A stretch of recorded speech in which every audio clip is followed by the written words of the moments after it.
Safari ya wana wa Israeli kutoka Misri kwenda nchi ya ahadi. The journey of the Israelites from Egypt to Canaan. Vizazi vyote vile viliuawa njiani, si ndio? All that generation was kwa nini? on the way.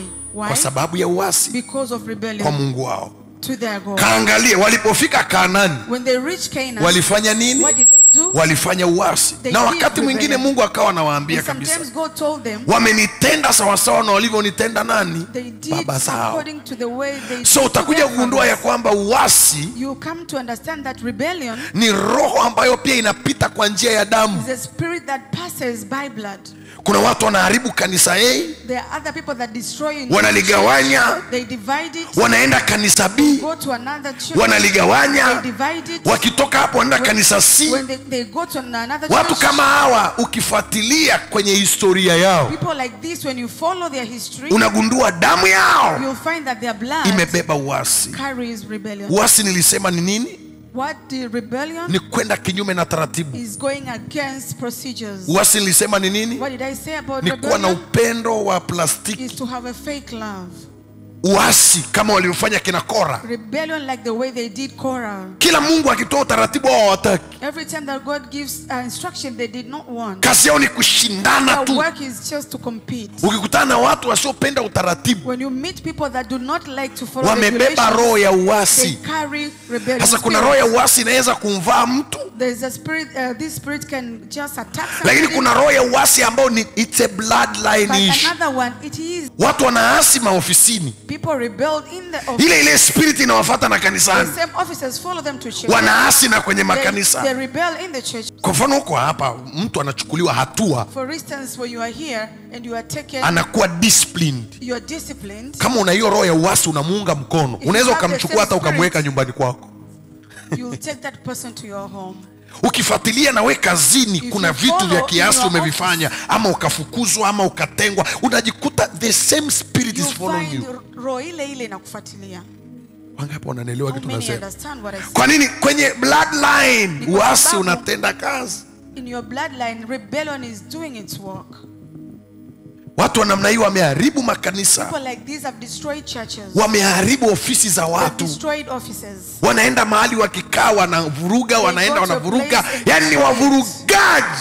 They are destroyers.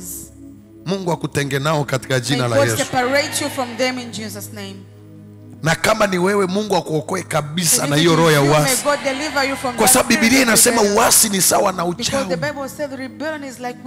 Ukikutana muasi umekutana na mchawi. Amebeba roho ya uganga ndani yake.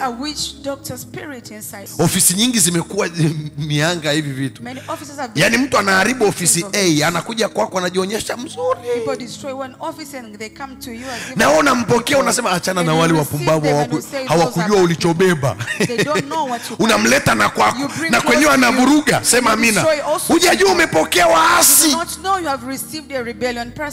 Ukikutana na mtu anayeongelea pabaya alipotoka, anaongelea ubaya tu, analaani tu, anafanya hivi tu, kuwa makini na huyo mtu. Kwa sababu hata atakapoondoka kwako ataenda kufanya hivyo hivyo, na wengi wao wamebeba hiyo roho ndani. It's a bloodline issue. Unasema mimi nilipokea kwa furaha, alikuwa ametengwa na watu wote, mimi nikaona tu nimsaidie, mimi nikaona nifanyeje. Unamsaidieje Kaini aliyefukuzwa Edeni? Na unafikiri utakuwa salama? Wako watu ambao damu zao ni damu za uasi. Weka fuatilia hata historia ya ukombozi wa nchi utaelewa. Kuna watu wakati Nyerere anatafuta uhuru wao na wenyewe wakawa kinyume. Hatutaki uhuru. Waangalie watoto wao mpaka na leo. Look at their children until today. Ile damu ya uasi bado inatembea nao. Rebellion is still going through their veins. Unaona zaidi kutoka hapo nyuma yao na waunga mkono. Behind them, supporting them. Wana siri ya uasi ndani yao. Secrets of rebellion inside them. Kafuatilia historia za wafalme. Go and check the history of kings. Wafalme ambao walisaliti wengine ili wakae kwenye hizo nafasi. Watoto wao waliwafanya nini?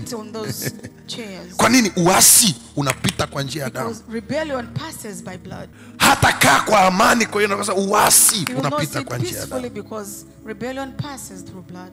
Watu wengi wamejeruhiwa kwa sababu walifungamana na waasi. Because they have been associating themselves with rebellion people. Na ndio maana ukijikuta umewahi kuasi mamlaka, That's why when you find yourself you have unahitaji toba ya kiwango cha juu sana.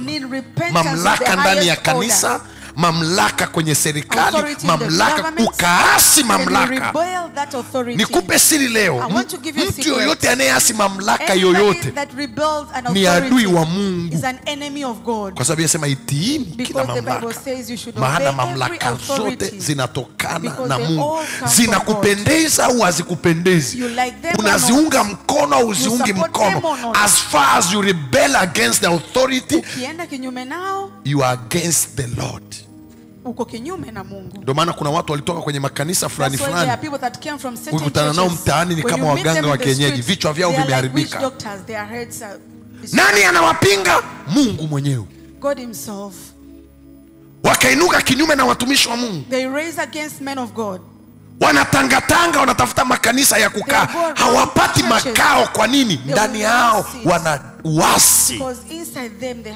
Ndio maana nawashauri kila wakati, usiondoke kwenye kanisa lolote kwa vurugu. Do not leave any church. Usiondoke kwenye madhabahu yoyote kwa hasira. Usiponisikiliza mimi, utawarithisha watoto wako matatizo. Haya mambo yanatesa watu mpaka sasa.